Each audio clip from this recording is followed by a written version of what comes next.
En el corazón de nuestra organización política late un firme compromiso con la transparencia y la verdad como pilares fundamentales de una democracia saludable. En ese sentido, es imperativo abordar de manera diligente y responsable la crisis que ha sacudido al sector eléctrico de nuestra nación. La Comisión de Fiscalización asume la responsabilidad de llevar a cabo esta labor con la firme convicción de que aquellos que han dejado al país en la oscuridad deben rendir cuentas por sus acciones.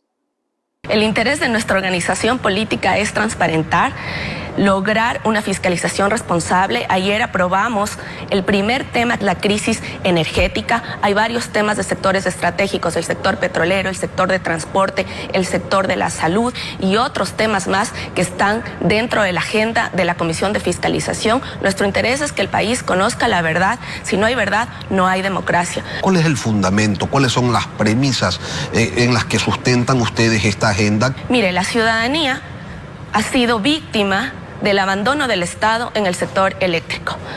Por ejemplo, los empresarios me han comentado que existe una pérdida de millones de dólares, a pesar que habían advertido al ministro Santos Alvite que necesitaban mayor generación de energía y que el gobierno tenía que solucionarlo. Jamás le hicieron caso. Habían proyectos hidroeléctricos que ya tenían una avanzada construcción, pero que no se continuaron, a pesar de saber que mientras pasaba el tiempo se iba aumentando la demanda de energía. Nos damos cuenta que existe una irresponsabilidad del gobierno. No pueden culpar a las lluvias de algo que podían prevenir. ¿Cómo el Ecuador se convirtió en un anterior exportador de energía, ahora a un comprador de energía en Colombia? ¿Y a qué precio? Resulta verdaderamente inaudito que durante los últimos 6 años los gobiernos que han dirigido nuestro país no hayan sido capaces de mantener y concluir proyectos hidroeléctricos esenciales para satisfacer la creciente demanda de energía. Esta negligencia ha tenido consecuencias graves para la población, dejando al país sin luz en momentos críticos. Es lamentable constatar que en lugar de tomar medidas responsables para afrontar esta situación, el gobierno actuó con indolencia, priorizando otros intereses en detrimento del bienestar de los ciudadanos. En resumen, y mucho cuidado con esto, en este contexto es imperativo que los responsables de esta crisis rindan cuentas por sus acciones. La Comisión de Fiscalización asume la responsabilidad de investigar a fondo este asunto y garantizar que se haga justicia. La presidenta de la Comisión, Pamela Aguirre, hace un llamado enfático a la responsabilidad y la transparencia, enfatizando que aquellos que dejaron al país a oscuras no pueden irse impunes. Nuestra organización política se compromete a seguir luchando por la verdad y la justicia, pilares esenciales para el progreso de nuestra nación y el bienestar de sus ciudadanos.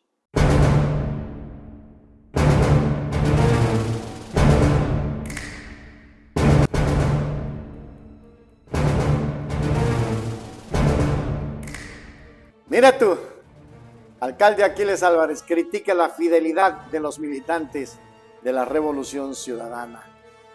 En un giro inesperado, el alcalde de Guayaquil, Aquiles Álvarez, ha generado controversia en sus declaraciones recientes. Álvarez ha calificado a los militantes del movimiento Revolución Ciudadana como lamparosos, una expresión coloquial que sugiere un comportamiento servil y oportunista. Sus comentarios han resonado en el ambiente político, provocando un amplio debate sobre la lealtad y las motivaciones de los militantes políticos. Usted no asistió a la convención, bueno, no asistió por cuestiones de tiempo, pero sigue siendo parte del movimiento Revolución Ciudadana. Ya también la gente se llena de cosas, ¿no? Lenin Moreno 2, te dicen esto y lo otro, ya también cogen cualquier cosita y le escriben por no ir a una convención, entonces que no soy de la Revolución Ciudadana. Preocúpense de los lamparosos, que están todos los días como perritos en las convenciones, en todos los eventos, y son los primeros traicioneros. Aquí no es de estar presente en todos los eventos, en todas las cositas. Termina el evento y te dicen, yo apoyé, quiero un trabajo. Entonces, decidámonos, o apoyas por convicción o apoyas porque quieres un trabajo. Eso, en la revolución también hay algunos que son bien lamparositos. Entonces, no es cuestión de estar en una convención no es cuestión de estar al lado de Luisa González, hay que estar cuando se tiene que estar y hay que apoyar cuando se tiene que apoyar. Yo estoy administrando Guayaquil, yo tengo que trabajar, yo no tengo tiempo para andar pajareando ni lampareando en convenciones, lo siento mucho, yo sé que ahí le han de estar escribiendo algunos que se dicen militantes y están con una Coca-Cola de 2 litros, 2 fundas de cachito, escribiendo todo el día y molestando todo el día. Y algunos dicen que son tuiteros democráticos. Entonces, también hay que sincerarse y yo amo a la revolución, adoro al presidente Rafael Correa. ¿Conversa con el Mashi? Sí, converso siempre, pero también yo soy frontal. No todos los que dicen la revolución, yo amo a la revolución, son mentirosos. Le ofrece trabajo a alguien y se van por otro lado también. Así que los tengo bien identificados, algunos que son lamparosos.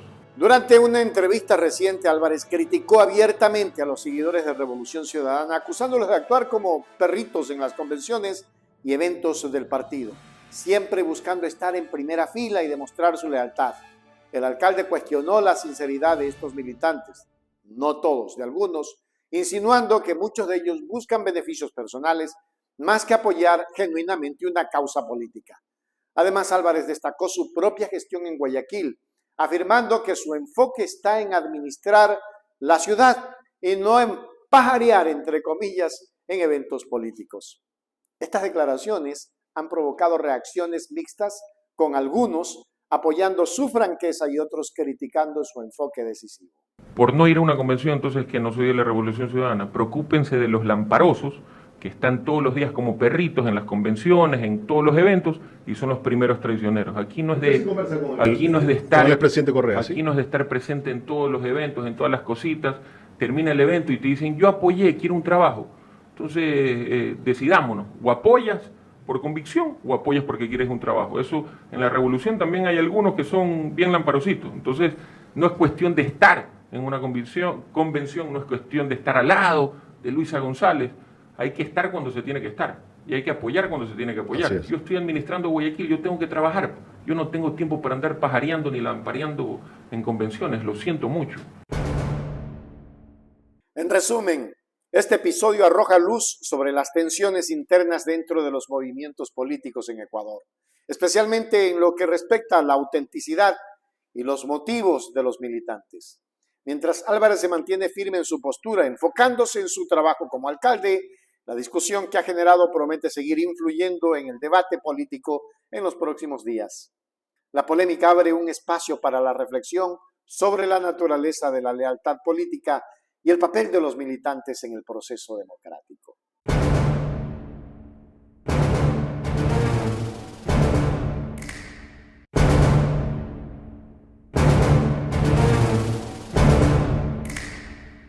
El asambleísta abogado Ronald González ha lanzado un duro y contundente reproche contra el presidente Lasso, acusándolo de ser negligente, incompetente e indolente en su manejo de la crisis energética que actualmente azota al país, dejándolo sumido en la oscuridad.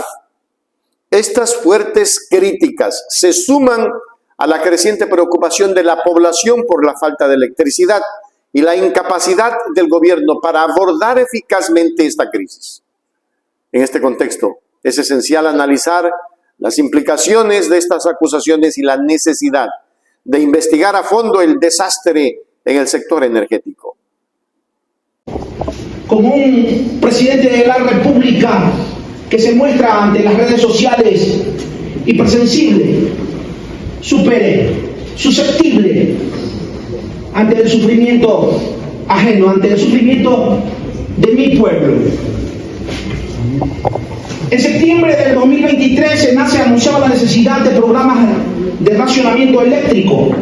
El 3 de octubre, el ministro en rueda de prensa manifestó que no habrá apagones y que el país podría estar tranquilo, que el gobierno así lo garantizaba. Sinvergüenzas, hipócritas, las condiciones de viajes ya se preveían desde enero del 2023 y las medidas que podían adoptarse para evitarlo no se realizaron. Nunca lo hicieron. No se gestionó ningún plan de contingencia. No se realizó la debida programación. Las pérdidas económicas que provocan estos racionamientos bordean los 20 millones de dólares por hora. Hay que iniciar, señora presidenta, el país lo exige y nosotros como legisladores y toda la legislatura debe de hacerlo.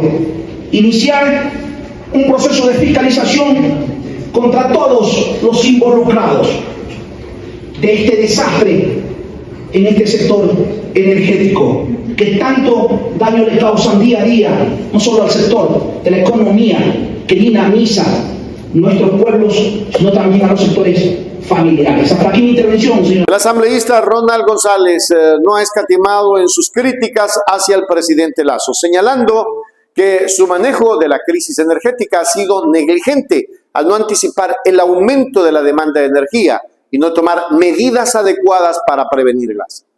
Además, lo ha acusado de incompetencia al no lograr la culminación de proyectos hidroeléctricos esenciales en un periodo de 6 años, lo que ha dejado al país en una situación crítica. La etiqueta de indolente se refiere a la aparente falta de preocupación por el bienestar de la población al preferir otros intereses sobre la necesidad básica de suministro de energía. En resumen, ante la gravedad de la crisis energética y las acusaciones vertidas por el asambleísta González, es evidente que se necesita una acción inmediata y efectiva. Su llamado a iniciar procesos de fiscalización contra todos los involucrados en el desastre del sector energético es una medida crucial para garantizar la transparencia y la rendición de cuentas. Esta situación pone de manifiesto la importancia de investigar a fondo lo sucedido y responsabilizar a aquellos que han contribuido a esta crisis que afecta a la vida cotidiana de los ciudadanos. La Comisión de Fiscalización tiene ahora la responsabilidad de llevar a cabo este proceso de manera exhaustiva y justa en busca de la verdad y la solución a este problema apremiante.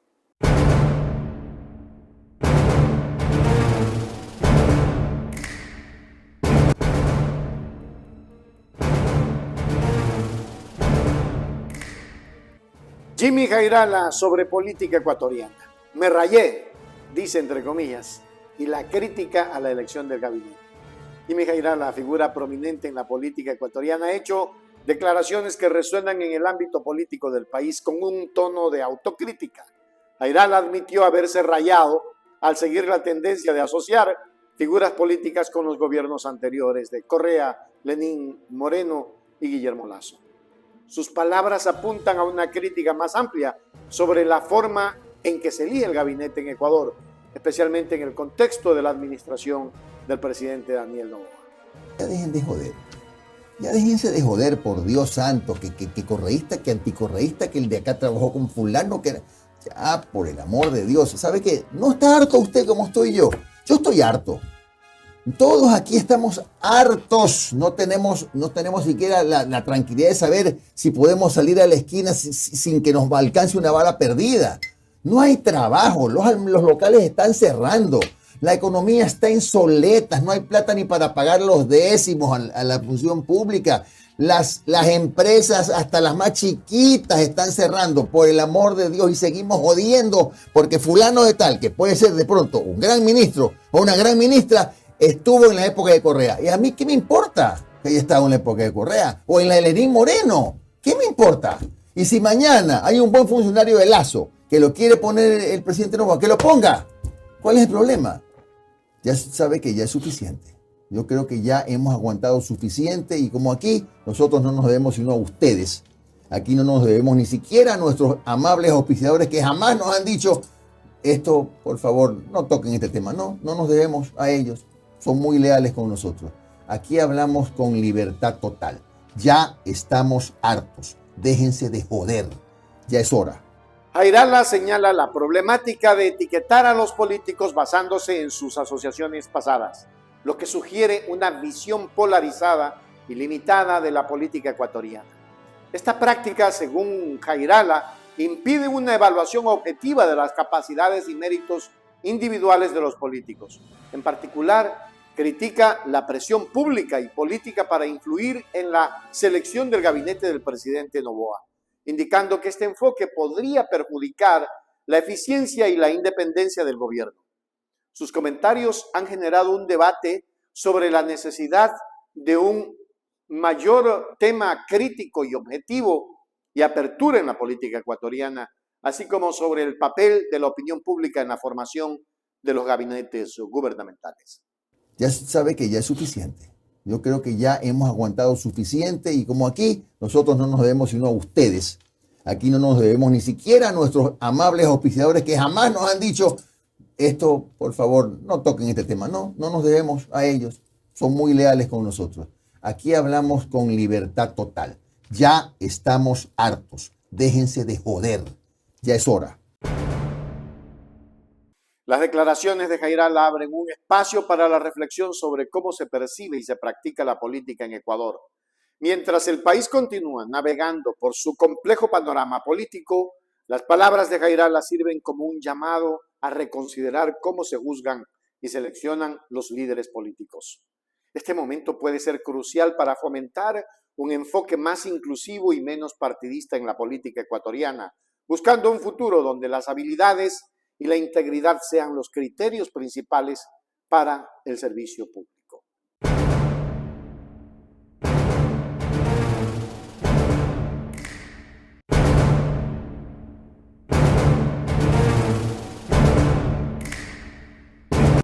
La confrontación política entre el exministro de Gobierno Francisco Jiménez y Esteban Bernal ha escalado en medio de acusaciones y críticas mutuas. Bernal, miembro de Creo, tildó a Jiménez de ser un error en el gobierno de Lasso, debido a las numerosas demandas que enfrentó durante su mandato. En respuesta, Jiménez no se quedó atrás y apuntó hacia Bernal y su partido, acusándolos de tener pensamientos elitistas que los alejan de futuras victorias electorales. Un clasismo y un elitismo que tiene que ser desterrado del país, que no es la forma de hacer política pública. Nosotros sí nos sumergimos en la problemática, sí buscamos atenderla. Hubo un grupo de ministros absolutamente comprometidos, 10, 15 ministros absolutamente comprometidos con el proceso de las mesas de diálogo, y creo que terminó siendo un trabajo extraordinario, que le otorgó al país una paz social desde el punto de vista político, que la necesitaba a gritos y que hasta el día de hoy perdura.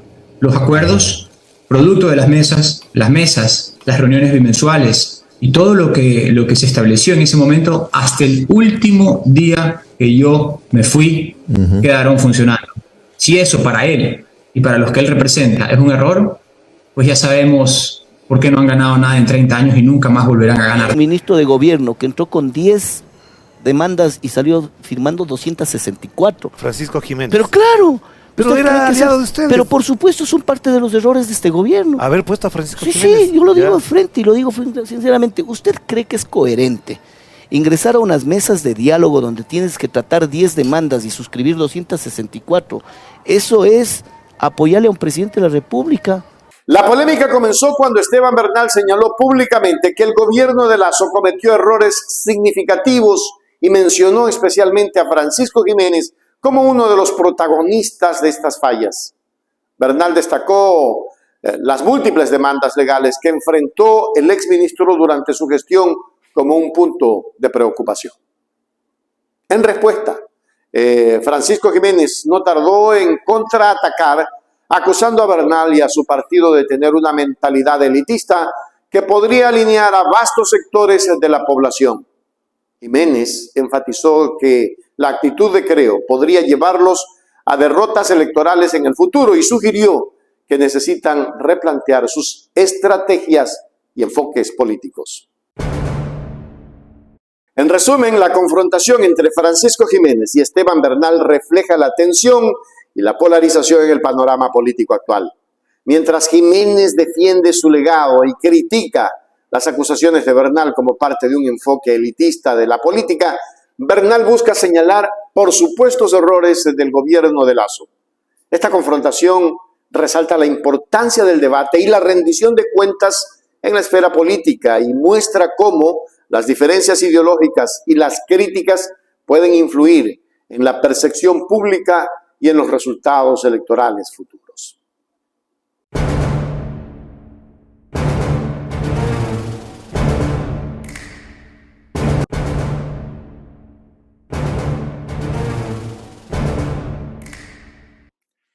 El presidente Guillermo Lasso se mantiene firme, rechaza pactos y la impunidad.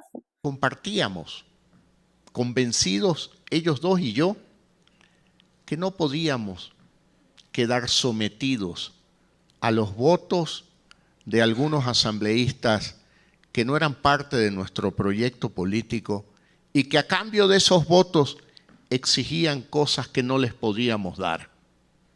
Me acusaban de peculado por omisión. Yo decía, yo no he cometido peculado ni directamente ni por omisión, pero si acepto los pedidos de estos señores, ahí sí nos vamos a ver en problemas. Y por eso dije, yo prefiero gobernar 6 meses en el purgatorio que 2 años en el infierno. En un firme rechazo a cualquier forma de pacto político que pudiera dar cabida a la impunidad, el presidente de Ecuador ya saliente expresó con determinación su postura en contra de negociaciones que permitan a los delincuentes de cuello blanco regresar al escenario político como víctimas en lugar de ser reconocidos por sus actos de corrupción. Estas declaraciones resuenan en un contexto político donde la lucha contra la corrupción es un tema central.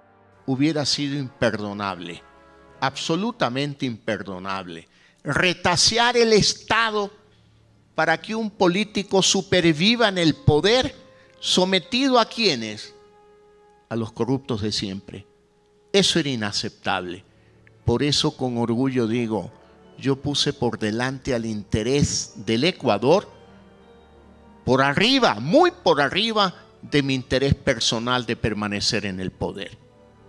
Y creo que esa era mi obligación con la sociedad ecuatoriana y mi conciencia está en paz porque lo he cumplido. No hay acto mayor de corrupción que pactar con los políticos para sostenerse en el poder. Uno tiene que pactar con el pueblo, pactar con los principios y valores de una sociedad que quiere avanzar, que quiere progresar, alejado de aquellos políticos para quienes solo les interesa la impunidad y a otros a los que solo les interesa los negocios con el Estado y también la impunidad. Esta es nuestra expresión honesta y sentida de cómo hemos llevado el gobierno y cómo hemos vivido estos 900 días. Esta también es una versión válida de la historia contada desde esta orilla, desde el lado de Carondelet. Una historia que pretende aclarar las mentiras y falsedades de este mundo moderno, las redes sociales, la posverdad, el fake news, este gran ejército de jóvenes que conocen la tecnología y que pueden destruir la vida de alguien por el simple hecho de que les pagan un honorario. Esta es la respuesta. Este libro. El presidente Lasso enfatizó que su administración no ha realizado pactos con figuras políticas o empresariales implicadas en casos de corrupción, subrayando la importancia de mantener la integridad y la justicia en el gobierno. Lasso dejó en claro que ceder ante la impunidad sería un error que podría permitir a los corruptos evadir la responsabilidad y regresar al poder, disfrazados precisamente de víctimas. Esta postura refleja un firme compromiso con la transparencia y la responsabilidad, elementos claves en la lucha contra la corrupción. Las palabras del presidente han generado un amplio debate sobre la efectividad de su gobierno en combatir la corrupción y mantener la transparencia en la administración pública. Y la gente, todos saben que Lasso tenía nexos con la corrupción y que obviamente la asamblea lo iba a destituir por eso. Pero él, en vez de adelantarse a hacerlo dentro de un juicio, es decir, el juez que iba a sentenciar fue sacado de sus funciones. Eso hizo con la asamblea para evitar la impunidad.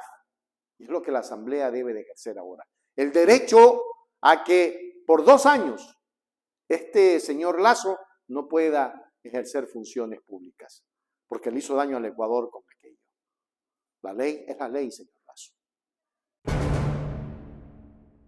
En resumen, la declaración del presidente Lasso marca un punto importante en su gobierno, reafirmando su compromiso con la justicia y la transparencia. Mientras Ecuador continúa enfrentando desafíos relacionados con la corrupción y la gobernanza, la determinación de Lasso de no ceder ante la impunidad se presenta como un mensaje claro a la sociedad ecuatoriana sobre la dirección de los valores de su administración. Este enfoque podría tener un impacto significativo en cómo se aborda la corrupción en el país, estableciendo un precedente para futuras administraciones y fortaleciendo la confianza pública en el gobierno. Pero lamentablemente Lasso a estas alturas ya no tiene nada que hacer y todo lo que diga la gente lo mira como el gran Pinocho del Ecuador. Ese Pinocho que engañó al pueblo ecuatoriano, ese Pinocho que le creció la nariz porque dijo que iba a combatir la corrupción y resulta que tenía nexos de corrupción.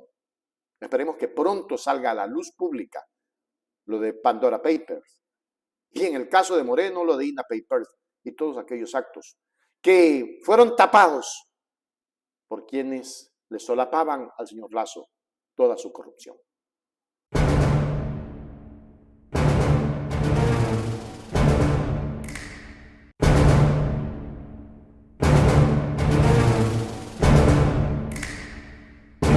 El juicio político al presidente Guillermo Lasso ha generado un intenso debate en el ámbito político ecuatoriano.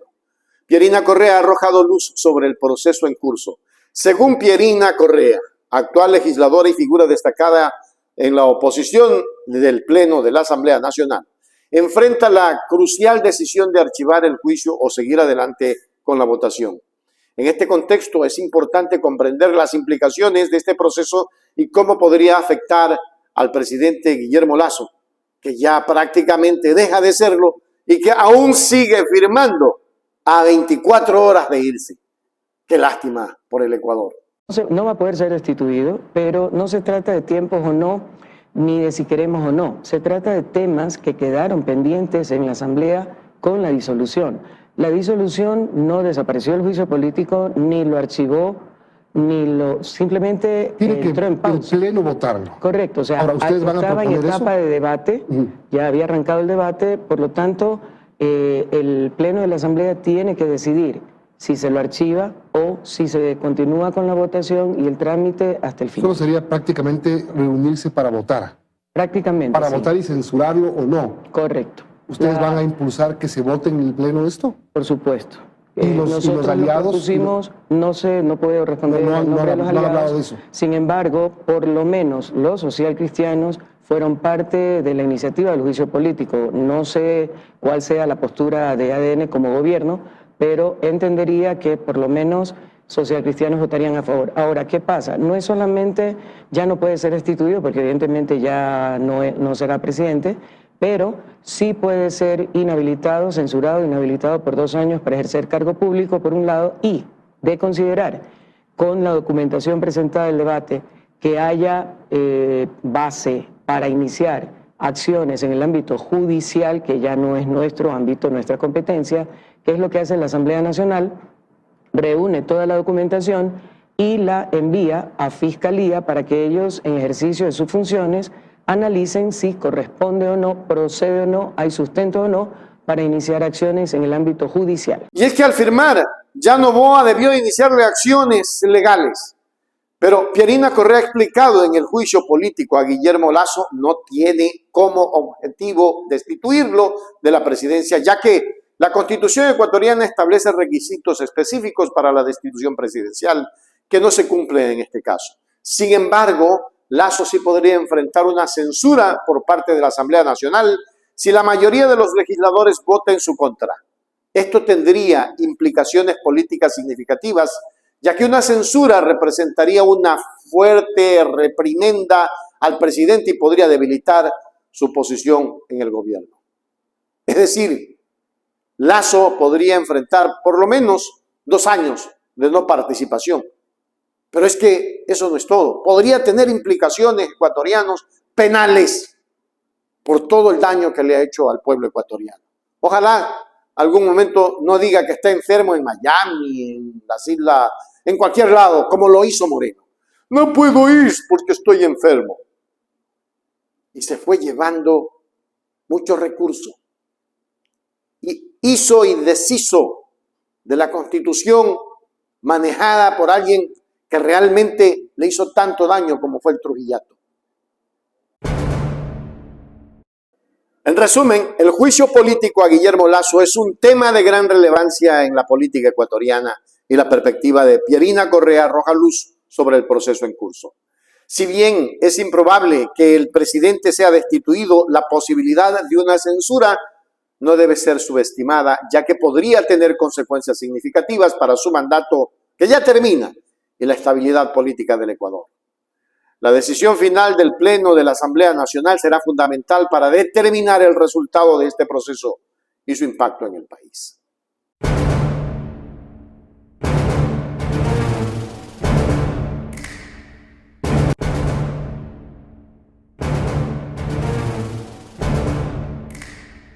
Enfrentando el lavado de activos en Ecuador, un desafío para la Fiscalía y la UAFE.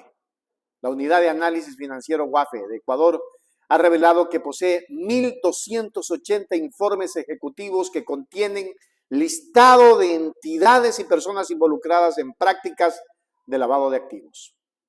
A pesar de esta considerable cantidad de datos, hay una marcada reserva en la divulgación de detalles, incluyendo el número exacto de sospechosos. Esta situación ha planteado interrogantes sobre la eficacia y transparencia de las acciones contra el blanqueo de capitales en el país. Miren ustedes, aquí está el titular: UAFE señala a Fiscalía por casos de lavado de activos. Y dice abajo, la Unidad de Análisis Financiero UAFE aseguró a Diario Expreso que la Fiscalía General del Estado tiene en su poder un total de 1.280 informes ejecutivos que agrupan listados de personas jurídicas y naturales que practican el lavado de activos en el país. Y ahora, y más adelante, sigue diciendo que el argumento se basa en el artículo 12 de la Ley Orgánica de Prevención y Detención y Erradicación del Delito de Lavado de Activos y del Financiamiento de Delitos, que señala lo siguiente: remitir a la Fiscalía General del Estado el reporte de operaciones, bla, bla, bla. Pero aquí miren ustedes, disminuyen las investigaciones, miren lo que dice Expreso, disminuyen las investigaciones por lavado de activos. Desde 2019 hay una tendencia a la baja y en el gráfico de arriba lo vimos, ¿no? 2019 casos 22, 2020 casos 23, 2021 casos 22, 2022 casos 17 y 2023 casos 10. Ya estamos terminando el año y solo hay 10 casos de investigación. ¿Qué pasa con Fiscalía? ¿Qué está pasando? ¿Qué está pasando? Y ahí vemos más abajo, ustedes pueden analizar el tema, lo tiene Diario Expreso bien mandado a propósito para que ustedes lo analicen, ¿no? Y lo analicen bien. Qué pena, hay expertos que ya están diciendo que ese es uno de nuestros problemas estructurales. Hay que conocer qué ha pasado con las irregularidades que detecta la UAFE y qué ha pasado la Fiscalía luego de conocerlos. Eso lo dice Diego Pérez, experto en seguridad. No lo estamos diciendo nosotros porque van a decir ese medio es correísta. Esto no, señores, este medio es de izquierda, que es diferente. Que nosotros nos acogemos a las investigaciones que hacen otros medios, sí, pero primero la verificamos. Y vean ustedes lo que está diciendo Expreso. No lo estamos diciendo nosotros, por si acaso. Qué grave situación que afronta nuestro país, ecuatorianos y ecuatorianas. Duro. Y arriba, ya el titular es más grave todavía, ¿no? UAFE señala a Fiscalía por casos de lavado de activos. Ese es el titular que hay de Diario Expreso. Ese es el titular que hay, señores. De ustedes dependen cómo quieran entender aquello y qué es lo que entienden realmente con lo que está pasando en el país. La Fiscalía está señalando solo que gestiona respuesta. Ya basta, Ecuador. No somos tontos. La Fiscalía General del Estado, que tiene acceso exclusivo a esta información según la Ley Orgánica de Prevención detección y erradicación del delito de lavado de activos, aún no ha proporcionado detalles sobre las personas investigadas o las etapas procesales de los casos en 2023. Expertos en seguridad pública como Diego Pérez señalan la importancia de proteger la información para evitar filtraciones, pero también cuestionan la eficacia de las medidas actuales en la lucha contra el crimen organizado. Renato Rivera Ron, del Observatorio Ecuatoriano del Crimen Organizado, agrega que un gran porcentaje de casos judiciales no identifica el origen económico del dinero lavado, lo que resulta en procesos judiciales ineficaces. Además, las cifras de sentencias condenatorias por lavado de activos han disminuido, lo que refleja un desafío en la erradicación efectiva de este delito en Ecuador. En resumen, la situación actual en Ecuador refleja una compleja batalla contra el lavado de activos donde la coordinación entre la UAFE y la Fiscalía General del Estado juega un papel crucial. Mientras las autoridades se esfuerzan por proteger información sensible y seguir los procedimientos legales, los expertos y observadores externos piden mayor transparencia y efectividad en el proceso. La necesidad de un enfoque más riguroso y una mayor cooperación entre las entidades involucradas es evidente, así como la importancia de implementar políticas públicas más efectivas para combatir el crimen organizado y sus fuentes de financiamiento en Ecuador.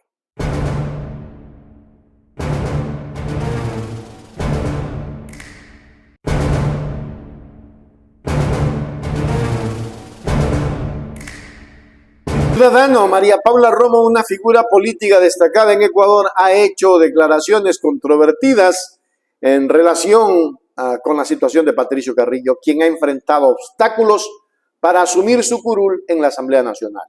Romo afirma que no es la justicia ecuatoriana la responsable de este impedimento, sino más bien la alianza de gobernabilidad compuesta por el Partido Social Cristiano, Revolución Ciudadana y Alianza por el Futuro ADN. Además, Romo sostiene que el impedimento que enfrenta Carrillo no debería aplicarse en un cargo de elección popular. En este contexto, es importante analizar las implicaciones de estas declaraciones en el panorama político ecuatoriano. Que esa participación, plena participación del asambleísta electo se dé en el hemiciclo de la Asamblea Nacional.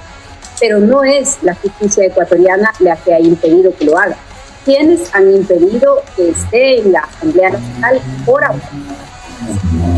Los participantes de esta alianza de gobernabilidad, yo creo que es también de impunidad, pero son los participantes de esta alianza los que han impedido que Carrillo vaya a la Asamblea Nacional. ¿Por qué? ¿Por qué digo esto? Porque la justicia ecuatoriana se pronunció permitiendo, asegurando que Carrillo sea candidato. El caso de Carrillo se ha revisado en el Consejo Nacional Electoral, cuando se permitió su participación, en el Tribunal Contencioso Electoral, que se ratificó en la participación de Carrillo. Luego Carrillo participó. Luego su llegada a la Asamblea Nacional fue respaldada por 1.715.000 personas. 1.715.000 personas que representan algo más del 20% del padrón electoral, de los sufragantes en la elección. Entonces, Carrillo ha pasado todos los filtros de la legalidad y de la democracia. Y una vez que gana las elecciones, le entregan su credencial como asambleísta. La Asamblea Nacional dice, tiene que traerme el certificado del Ministerio de Trabajo de que no tiene ninguna inhabilidad. Y en el Ministerio de Trabajo consta una inhabilidad que no es aplicable para un cargo de elección popular. Esa es nuestra discusión. Nefasta María Paula Romo argumenta que la alianza de gobernabilidad conformada por 3 partidos políticos influyentes en Ecuador ha sido la principal fuerza detrás del impedimento que Patricio Carrillo ha enfrentado en su intento de asumir su curul en la Asamblea Nacional. Romo insiste en que este obstáculo no tiene fundamento en la justicia ecuatoriana, sino que es resultado de consideraciones políticas. Además, resalta que, según su interpretación, las restricciones que afectan a Carrillo no deberían aplicarse en un cargo de elección popular, lo que plantea preguntas importantes sobre la interpretación y aplicación de las leyes electorales en el país. Lo que pasa es que, de conclusión así suave, la señora María Paula Romo quiere interpretar a su conveniencia y a la conveniencia de este nefasto que tengo aquí a mi lado, la ley. Pero la ley es la ley y él no puede asumir esa función, señora Romo y señor Carrillo. Ya ustedes, como dijo su amigo Lazo, unos quieren manejar desde Miami la política ecuatoriana. Ya se terminó aquello, María Paula. En resumen, las declaraciones de María Paula Romo arrojan luz sobre una controversia política en Ecuador y plantean cuestionamientos significativos sobre la interacción entre la justicia y la política en el país.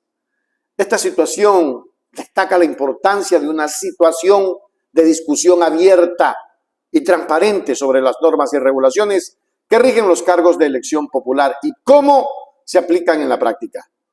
El caso de Patricio Carrillo y las observaciones de Romo ilustran cómo la política y el derecho pueden converger en situaciones complejas y suscitar debates sobre el sistema democrático y la gobernabilidad en el Ecuador. Pero la ley es la ley y es claro. Mientras el señor Carrillo no presente el documento de que no está inhabilitado para ejercer su cargo en la Asamblea Nacional, no podrá estar ejerciendo ese cargo. Es simple. 2 más 2 es 4. No puede ser 5. Ni Einstein pudo hacerlo. Y ustedes quieren hacer lo que les da la gana con la ley. Ya basta.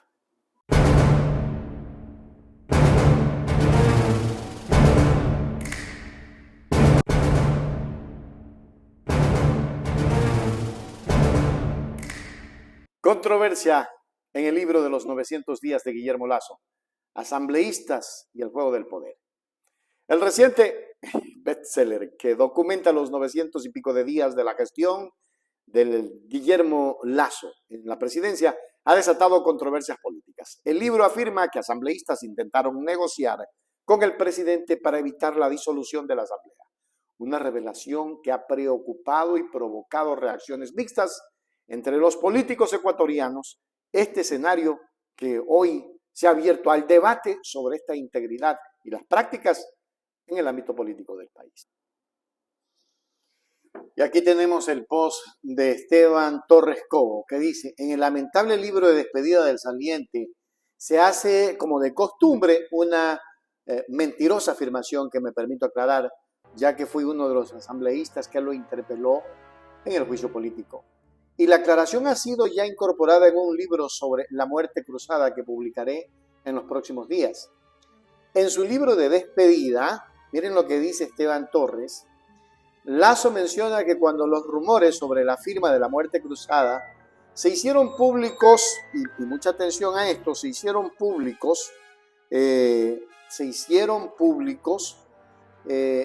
hubo intentos, atención, hubo intentos de algunas asambleístas interpelantes a hablar conmigo para que no se firmara la disolución de la asamblea, sin especificar si por interpelantes se refería a todos los asambleístas o a quienes éramos realmente los interpelantes. Dice Viviana Veloz, miren lo que dice Viviana Veloz, y yo dudo completamente de esa afirmación porque conozco el carácter de Viviana y por mi parte la desmiento completamente. Jamás hablé con él, ni le pedí algo, ni le acepté una sola llamada de las que me intentó hacer a través de su consejero ad honorem en todo su gobierno. Ni siquiera las insistentes llamadas que entiendo eran de agradecimiento cuando el Partido Social Cristiano no votó a favor de su destitución en la Asamblea Nacional. Cuando se intentó por parte del correísmo la primera muerte cruzada, tampoco pisé Carondelet en todos los meses de su gobierno. Para mí, el contenido y las formas son igual de importantes y el más mínimo acercamiento o cordialidad podía malinterpretarse en mi contra y en contra de la bancada y del partido que en ese momento lideraba en la Asamblea Nacional. Bien dicho, Esteban. Bien dicho. El ex legislador Esteban Torres, uno de los interpelantes en el juicio político contra Lazo, ha negado categóricamente cualquier comunicación o negociación con el presidente. Torres afirmó que nunca respondió a las llamadas de agradecimiento de Lazo, incluso cuando su partido, el Partido Social Cristiano, no apoyó la destitución del mandatario en la Asamblea. Esta declaración desafía directamente la narrativa presentada en el libro y plantea preguntas sobre la exactitud de los eventos descritos. La situación se complica aún más con las especulaciones sobre si estas afirmaciones podrían estar dirigidas a una asambleísta de la Revolución Ciudadana conocida por su firme carácter y su papel como interpelante, como es Viviana Veloz. Una mujer cuya característica ha sido precisamente la de llevar a cabo el combate a la corrupción, como lo hizo con Guillermo Lazo. Pues ellos fueron los proponentes de la destitución y los que sostenían la destitución. Y Lazo, haciendo gala del poder que tenía, simplemente firmó la muerte cruzada porque no quería ser juzgado como tenía que hacerlo. En resumen, este episodio arroja luz sobre la complejidad y las dinámicas de poder dentro de la política ecuatoriana.